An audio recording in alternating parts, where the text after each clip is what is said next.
Please don't forget to subscribe and activate the bell to receive everything that's new. You can watch all the watchJojo videos on your big screen TV via our dedicated Roku, Fire TV, Android TV, and Apple TV apps. This blind 14-year-old felt angry and alone. Then he discovered he had a freakish superpower. Locked away in his bedroom in Boston, Massachusetts, Matthew Weigman had isolated himself from the real world. Born into a life of blindness and poverty, he struggled to connect with his peers. But behind the scenes, Weigman lived a secret life and wielded more power than anyone could imagine. Weigman was born on April 20th, 1990 in East Boston, a diverse neighborhood across the harbor from the city center. Tragically, he was born with optic nerve atrophy, something that rendered him blind from the moment that he entered the world. On top of that, Weigman's home life was somewhat troubled. His father was a violent alcoholic who was known to abuse his disabled son. He left the family when Weigman was just 5 years old, leaving the mother of his 3 children to care for them on the slim salary of a nurse's aide. Although Weigman also received a disability allowance, life for the family was tough. Weigman may have been born blind, but when he was 4, he found himself able to make out the flashing lights on the family Christmas tree. From that point on, he experienced some very basic vision, although due to his condition, he remained legally blind. But what Weigman lacked in sight, he more than made up for in other ways. Amazingly, he taught himself to cook his own meals by memorizing the layout of the kitchen. Furthermore, he managed to ride a bicycle guided by the fuzzy shapes in his vision. At the age of 8, he even drove a car around a deserted lot.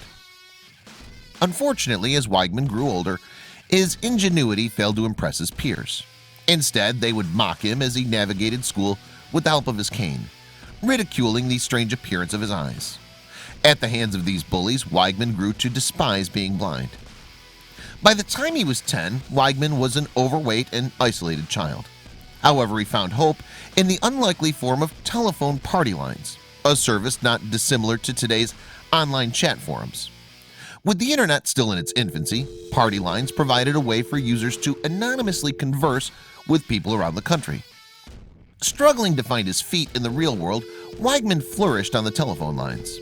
In an environment where people knew each other only by their voices, his blindness was no longer a disability.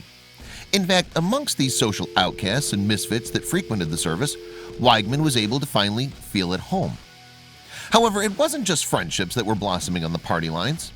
With the anonymity that they provided, these services were also home to an active community of telephone hackers, or freakers. And with this natural curiosity, Weigman soon found himself drawn to their illicit activities.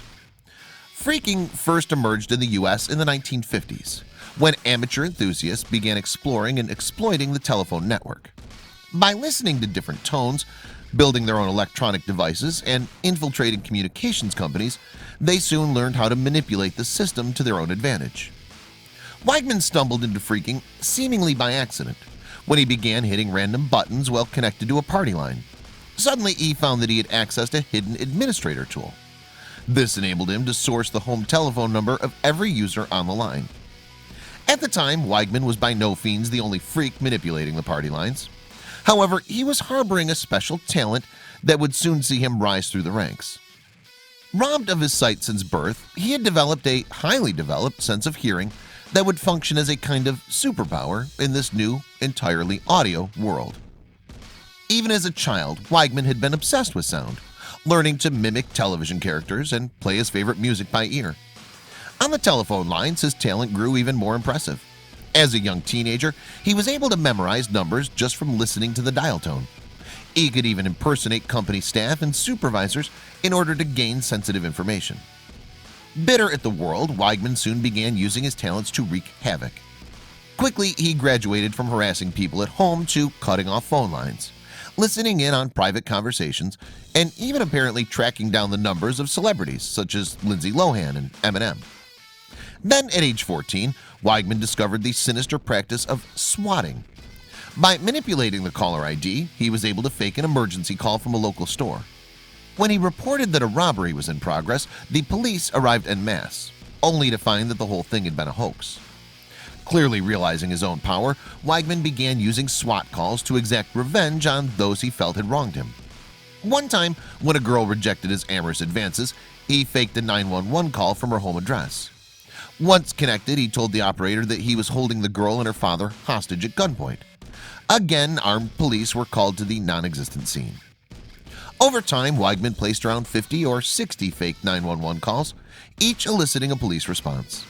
And while he remained withdrawn and isolated in the real world, his notoriety within freaking circles grew.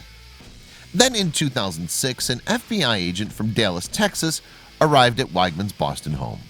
The game, it seemed, was finally up. Apparently, Weigman had been involved in a swatting case in Alvarado, Texas that had resulted in a violent confrontation between police and James Pruill, an innocent man. After Pruill's daughter Stephanie had argued with Weigman and his telephone line friends, they had called a fake hostage situation and sent an armed unit to her father's house. But this time, they'd been caught. At the time, Weigman was still a minor, and no charges were brought against him after he agreed to assist the authorities. However, he soon returned to his old ways. As the FBI investigation continued, Weigman began a campaign of harassment against William Smith, a fraud investigator. Eventually, he showed up at Smith's house, and the police were called. Now 18, Weigman was unable to escape justice any longer. In June 2009, he was sentenced to 11 years and 3 months in jail on charges of fraud and intimidating a witness. Today, he's serving out his sentence at Fort Dix, New Jersey, and is due to be released next year. But will he have learned his lesson, or does a future freaking still await? The outcome remains to be seen. Please don't forget to share this video with your friends.